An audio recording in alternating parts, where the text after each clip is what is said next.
Notification के लिए bell button दबाइए और नए वीडियो की अपडेट के लिए सब्सक्राइब करना ना भूलें। तो प्लीज़ सब्सक्राइब जरूर करें। नमस्ते दोस्तों, आपका स्वागत है मेरा YouTube channel hit short film में। आज के इस पार्ट में मैं आपको बताऊंगा कि जो थिंकलैंड होता है वो थिंकलैंड कैसे वर्क कर सकता, मतलब कैसे वर्क करता है। क्योंकि जब तक आप ये जानेंगे नहीं कि ये कैसे वर्क करता है, तब तक आप उसे मतलब यूज करते समय आपको बहुत दिक्कत आएगी। अगर आपको उसका बेस पता हो कि ये कैसे वर्क करता है, कौन सी टेक्नोलॉजी इसमें यूज़ की गई है, तो इससे थोड़ा सा आपको आसानी होगी समझने में कि ये थिंकलैंड है क्या। और इस तरह से आपको थिंकलैंड यूज़ करने में कोई परेशानी नहीं होगी। या फिर आप जब भी सोचोगे कि मुझे एक थिंकलैंड ख़रीदना है, तो वो कैसा ख़रीदना चाहिए, कैसे होना चाहिए, इसके बारे में वैसे भी हमने पहले वीडियो में देखा है। लेकिन जो वर्किंग होता है वो कैसे वर्किंग करता है, आज मैं आपको बताने वाला हूँ। तो इसके लिए मैंने स्पेशली एक पीपीटी बनवाया है। पीपीटी में मैं अच्छे से आपको एक्सप्लेन करूँगा। तो चलो चलते हैं फिर पीपीटी पे। तो आज हम थिंकलैंड या फिर इसे टर्मिनल इम्यूलेटर कहते हैं, आज इसके बारे में हम जानकारी लेने वाले हैं। तो मैं आज आपको ये एक्सप्लेन करूँगा कि ये जो थिंकलैंड होता है वो कैसे वर्क करता है। देखिए, a thin client is a computer that runs from resources stored on a central server instead of a localized hard drive. ThinkLand work by connecting remotely to a server-based computing environment where most applications, sensitive data and memory are stored.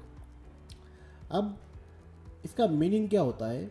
देखिए, सबसे पहले कि जब हम कोई भी think client लगाते हैं तो इसके लिए हमें एक सर्वर चाहिए होता है।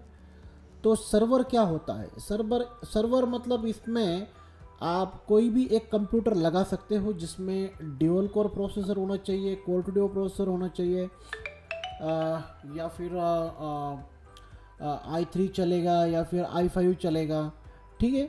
लेकिन जैसा आप सर्वर यूज़ करोगे तो उस हिसाब से थिंकलैंड भी आपको मतलब जितना सपोर्ट करेगा उस सर्वर के लिए उतने थिंकलैंड भी आप लगा सकते हो, ठीक है। फॉर एग्जांपल, अगर आप ड्यूल कोर प्रोसेसर लेते हो, 2 GB 2 GB रैम लेते हो, 160 GB हार्ड डिस्क लेते हो, अगर ये कॉन्फ़िग रहेगा तो आप कम से कम 3-4 थिंक क्लाइंट आप लगा सकते हो। लेकिन वो भी परफेक्टली वर्क नहीं करेंगे। मतलब अगर आप बहुत ही लेटेस्ट सॉफ्टवेयर जो है जैसे ऑफिस हो गया या फिर कोई आपका ERP सॉफ्टवेयर हो गया, ठीक है, तो ये जो सॉफ्टवेयर्स है ये ज़्यादा आप लेटेस्ट नहीं यूज़ कर सकते, ठीक है। लेकिन अब इसका जो मीनिंग जो मैंने आपको बताया, ये जो उसका मीनिंग जो होता है कि आप कोई भी थिंक क्लाइंट पे अगर काम कर रहे हो, ठीक है, तो उसका जो डेटा है वो कोई भी थिंक क्लाइंट पे सेव नहीं रहता, वो सेंट्रलाइज आपके सर्वर में सेव वो हो जाता है ऑटोमेटिकली। और जब जैसे आप कोई अगर प्रिंट आप दे रहे हो तो वो प्रिंट सर्वर जो होता है, सर्वर में जो प्रिंटर लगा हुआ होता है तो वहीं पे इसका प्रिंट निकलेगा, ठीक है।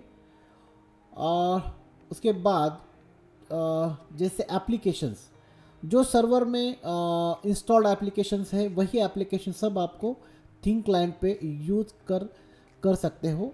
और अलग अलग थिंक क्लाइंट पे आप अलग अलग सॉफ्टवेयर यूज़ कर सकते हो, ठीक है। बहुत ही बढ़िया ये थिंक क्लाइंट टेक्नोलॉजी है। तो जैसे कि आपके सामने एक डायग्राम है, ये डायग्राम में आप देख सकते हो कि यहाँ पे एक सर्वर या फिर हम इसे डाटा स्टोरेज डिवाइस भी कह सकते हैं, ठीक है। अब देखिए, यहाँ पे आप देख सकते हो एक कंप्यूटर जैसा आपको दिख रहा है, एक मॉनिटर है, एक कीबोर्ड माउस है यहाँ पे, और एक जो स्क्वायर डिवाइस आपको जो दिखाई दे रहा है वो है थिंक क्लाइंट। अब इस जो नीचे आप जो ये 5 कंप्यूटर देख रहे हो, यहाँ पे आपको कोई भी CPU नहीं दिखाई देगा, क्योंकि थिंक क्लाइंट ही हमारा CPU यहाँ पे यूज होगा, एज अ CPU, ठीक है। लेकिन इसमें जो कॉन्फ़िगरेशन होगा वो सर्वर जितना हाई नहीं होगा, लेकिन ये एक प्राइस रिड्यूस डिवाइस है। यानी अगर आपका कोई भी CPU आपको अगर 25,000 30,000 तक जाता है तो थिन क्लाइंट आपको जाएगा 5,000 से लेके 8-10,000 तक, ठीक है। यानी ये इसमें क्या होता है आपका कॉस्ट इफ़ेक्टिव ये डिवाइस होता है, इसलिए हम थिन क्लाइंट यूज़ करते हैं, ठीक है। तो आप देख सकते हो कि इसका जो कॉन्फ़िगर मतलब इसे कैसे कॉन्फ़िगर किया गया है। तो यहाँ पे एक सर्वर लगेगा, जैसे मैंने आपको कहा कि आपको कोई भी कॉन्फ़िग वाला सर्वर आपको एक चाहिए, जिसमें एक प्रोसेसर चाहिए, जिसमें रैम चाहिए, जिसमें थोड़ा बहुत हार्ड ड्राइव होना चाहिए, ठीक है। ऐसा एक सर्वर आपको बनाना पड़ेगा। उसके बाद एक स्विच आपको लगेगा। तो जैसे अगर यहाँ पे 5 कंप्यूटर आप यूज़ कर रहे हो, 5 थिन क्लाइंट आप यूज़ कर रहे हो, तो 5 थिन क्लाइंट के लिए आपको चाहिए कम से कम 8 पोर्ट स्विच। तो यहाँ पे जो बहुत ज़्यादा पोर्ट यहाँ पे दिखाया गया है, लेकिन ऐसा नहीं है। जितने थिन क्लाइंट आप लगाओगे उस हिसाब से प्लस सर्वर, उस हिसाब से ऐसा आपको स्विच जो है वो लेना पड़ेगा, ठीक है। तो आप यहाँ पे देख सकते हो कि ये जो 5 थिन क्लाइंट यहाँ पे लगाए गए हैं। तो थिन क्लाइंट में जो हमारा लैन केबल जाएगा, तो दूसरा लैन केबल या हमारा जाएगा स्विच में। तो ऐसे पांचों थिन क्लाइंट के जो लैन केबल्स है वो जाएंगे स्विच में, और सर्वर का भी एक लैन केबल जाएगा स्विच में, ठीक है। तो जो पहले का जो बहुत सारे अभी थिन क्लाइंट से पहले जो यूज़ करते थे वो थे एन कंप्यूटिंग। लेकिन एन कंप्यूटिंग में क्या होता था कि वो एक सेट मिलता था, जैसे 3+1 5+1।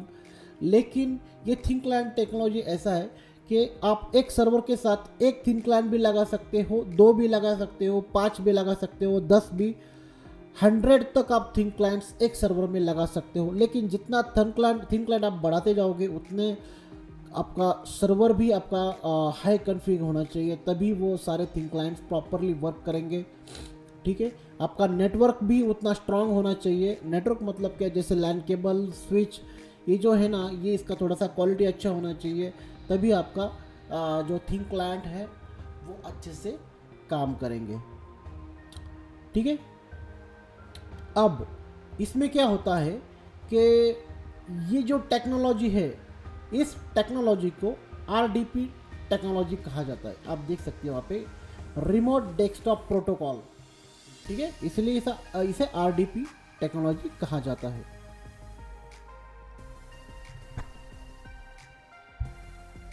थिन क्लाइंट के जो इम्पोर्टेंट बेनिफिट्स हैं वो है, पहला रिड्यूस कॉस्ट। अब क्या होता है, जैसे अगर आपको कोई लैब को रेडी करना है, वहाँ पे आपको 10 कंप्यूटर का रिक्वायरमेंट है, तो 10 कंप्यूटर के लिए आपको कम से कम 3 या 4 लाख तक आपको खर्चा आएगा, ठीक है। लेकिन अगर आप थिन क्लाइंट लगाते हो तो वही आपका जो खर्चा है वो 1 लाख के अंदर ही आपका ये काम हो जाएगा, ठीक है। इसीलिए इसका जो फर्स्ट जो बेनिफिट है वो है रिड्यूस कॉस्ट। सेकेंड है इंक्रीज सिक्योरिटी। अब यहाँ पे होता क्या है कि एक जो सर्वर है उसी का जो डेस्कटॉप है वो आपको थिन क्लाइंट में आपको दिखाई देगा, लेकिन हम जितने यूजर्स सर्वर्स में बनाएंगे उन हिसाब से वो सर्वर्स अलग अलग एप्लीकेशंस प्ले करेंगे हर थिन क्लाइंट पे, ठीक है। और लेकिन जो सिक्योरिटी हम डिफाइन करेंगे सर्वर में, वही सिक्योरिटी हर क्लाइंट में आपको देखने को मिलेगी। इसीलिए हम इसी यहाँ पे होता क्या है कि यहाँ पे जो सिक्योरिटी है वो सिक्योरिटी काफ़ी बढ़ जाती है कंपैरेटिवली इंडिविजुअल कंप्यूटर्स, ठीक है। उसके बाद है मोर इफ़िशिएंट मैनेजिंग। इससे डिवाइस हम इसे कहेंगे, क्योंकि इसे मैनेज करना बहुत ही आसान है, और इसको मैनेजिंग करना, इसमें कोई भी जैसे ऑपरेट करना बहुत ही सिंपल है।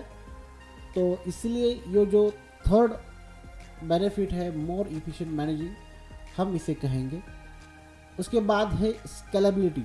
अब स्केलेबिलिटी क्या है? जो कि हम जिसे कहते हैं ना कि जैसे कोई चीज़ अपने पैमाने पे वो उतरती है, मतलब अपने जिसे हम परफेक्ट डिवाइस कहेंगे, ठीक है, कि हाँ, कि हमने अगर 10 कंप्यूटर के बजाय ये थिंक क्लाइंट लगाया तो हमारा कितना फ़ायदा हुआ है, हमारा हमारा वर्क कितना मतलब आसान हो गया है, ठीक है। तो ये बहुत सारे ये जो चीज़ें हैं, जो बेनिफिट्स हैं, हमें इस थिंक क्लाइंट में मिलने वाला है। जैसे अगर आप 10 कंप्यूटर अगर आप यूज़ करते हो तो वहाँ पे आपको 10 एंटीवायरस आपको परचेस करने होंगे, ठीक है। लेकिन अब अगर आप थिंक क्लाइंट यूज़ करते हो तो सर्वर पर आपको एक ही एंटीवायरस इंस्टॉल करना है और वही एंटीवायरस आपको सारे थिंक क्लाइंट्स में देखने को मिलेगी, ठीक है। लेकिन देखो, हम हर एक थिंक क्लाइंट में अलग अलग हमारा लैन केबल जाता है, ठीक है। तो इसलिए इंडिविजुअली हर थिंक क्लाइंट वर्क करेगा, लेकिन हमारे जो सर्वर के लिए जो सिक्योरिटी होगी, जो एंटीवायरस होगा, वो हमें एक ही परचेस करना होगा, ठीक है। तो ये एक मोर बेनिफिट है हमारे थिंक क्लाइंट के लिए। अब जो टेक्नोलॉजी हम यूज़ करते हैं इस थिंक क्लाइंट में, वो क्या है? वो होती है RDP क्लाइंट टेक्नोलॉजी, ठीक है। Microsoft Remote Desktop Client let you use and control a remote PC with a remote desktop client. You can do all things with a remote PC that you can do with a physical PC, such as use apps installed on the remote PC, access file and network resource on the remote PC, leave the apps open when you turn off the client. You can also use a remote desktop client to access your remote PC from almost any device. There are even clients for mobile smartphone. Here is a list of the latest version of Think Client apps where you can download from them. Okay, actually मैंने यहाँ पे list इसमें दिया नहीं है जो भी versions है, लेकिन मैंने पहले जो वीडियो बनाया था वहाँ पे मैंने आपको बताया हुआ है, ठीक है। अब इसमें क्या है कि Microsoft remote desktop client let you use and control remote PC. मतलब होता क्या है कि आप कोई भी थिंक क्लाइंट से जो सर्वर को जो है, मतलब कोई भी सर्वर से आप थिंक क्लाइंट चला सकते हो, चाहे वो आपके कोई भी नेटवर्क में वो यूज़ होता हो, ठीक है। और जो सर्वर के फाइल्स जो है उसके बाद जो एप्स है, हम वो सब यूज़ कर सकते हैं अपने थिंक क्लाइंट पे, ठीक है। तो और वो सब जो स्टोर्ड होगा, जो भी डेटा स्टोर होगा, वो सारे थिंक क्लाइंट का जो डेटा स्टोर्ड होगा वो होगा आपके सर्वर में।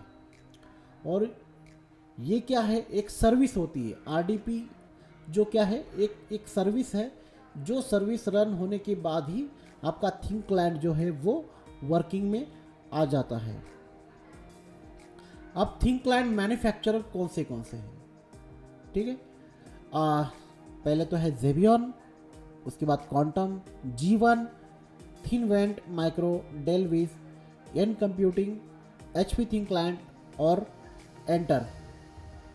अब थिंक क्लाइंट का जो कॉन्फ़िगरेशन होता है वो, अब जैसे प्रोसेसर अवेलेबल है वो अप टू 2 GHz तक अवेलेबल है, मेमोरी अप टू 2 GB तक आपको मार्केट में मिलेंगे। उसके बाद रोम अप टू 16 GB तक आपको मिलेगा। रोम एक्सपांड भी कर सकते हैं आप विथ SD कार्ड के साथ। और 10/100 जो है वो एथरनेट आपको यूज़ करने में मिलेगा थिंक क्लाइंट में, ठीक है। तो ये सब कॉन्फ़िगरेशन है।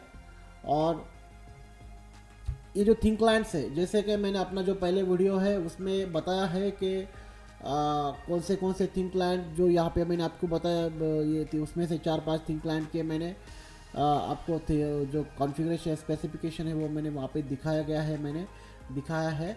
और उस हिसाब से आपको थिंक क्लाइंट खरीदना है। देखिए, जब भी आप कोई भी थिंक क्लाइंट खरीदते हो तो सबसे पहले आपको ये जानना है कि आपका जो थिंक क्लाइंट, आपको जो यूज़ है, आपके जो एप्लीकेशंस आपको जो यूज़ करने हैं, क्या वो एप्लीकेशंस ये थिंक क्लाइंट को चला पाएगा। तो ये सारे आपको पहले देखना पड़ेगा, उस हिसाब से आपको थिंक लाइट लेना पड़ेगा। तो मैं उम्मीद करता हूँ कि आपको ये वीडियो अच्छा लगा हो, तो प्लीज़ इस वीडियो को लाइक करें, शेयर करें और सब्सक्राइब करें और देखते रहिए hit short films. Thank you.